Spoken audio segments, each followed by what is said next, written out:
चे आमदार काशीनाथजी दाते साहेब, आमदार अमोलजी खताळ, आमदार चित्राताई वाघ, भारतीय जनता पार्टीचे महामंत्री विजयजी चौधरी, नवनिर्वाचित नगराध्यक्ष कर्जत नगर पंचायत रोहिणीताई घुले,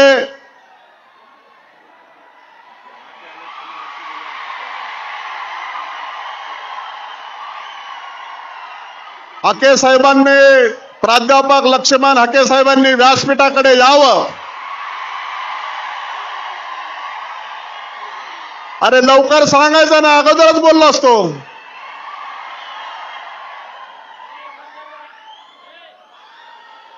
या प्राध्यापक लक्ष्मण हाके साहेब पुढे या.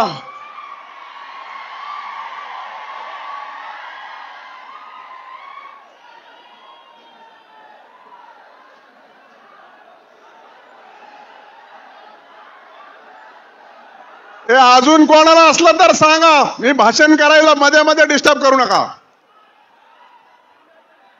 आता प्राध्यापक लक्ष्मण हाकेंना मी बोलवलेलं आहे, ते येत आहेत. आपण खाली बसा. माजी मंत्री बबनरावजी पाचपुते साहेब, अहिल्यानगरचे माजी खासदार डॉक्टर सुजय विखे पाटील, माजी आमदार बाळासाहेब मुरकुटे, माजी आमदार स्नेहलताई कोल्हे, माजी आमदार रामरावजी वडकुते, व्यासपीठावर उपस्थित असलेले जिल्हाधिकारी पंकज आशिया, पोलीस अधीक्षक सोमनाथ घारगे, मुख्य कार्यकारी अधिकारी जिल्हा परिषद आनंद भंडारी, प्रांताधिकारी नितीन पाटील, मला माफ करतील, व्यासपीठावर असलेले सर्व सन्माननीय मान्यवर, उपस्थित असलेले सर्व बंधू आणि भगिनींना,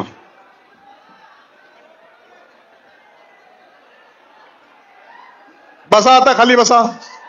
कृपा करून खाली बसा. जरा गडबड करू नका. खाली बसा. इथले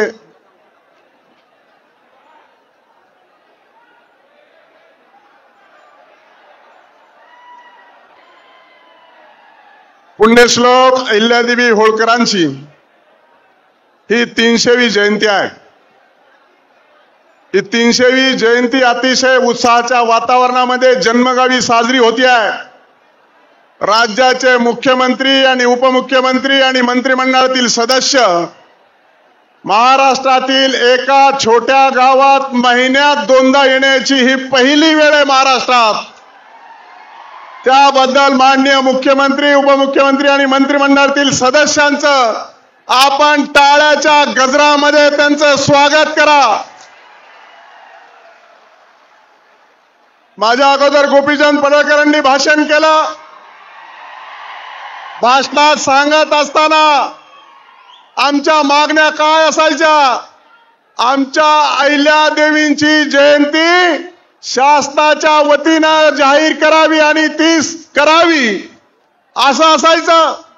परंतु त्याला जवळपास 60 वर्ष गेली, पण तेवढा शासन निर्णय निघाला नाही. पण मी ज्यावेळेस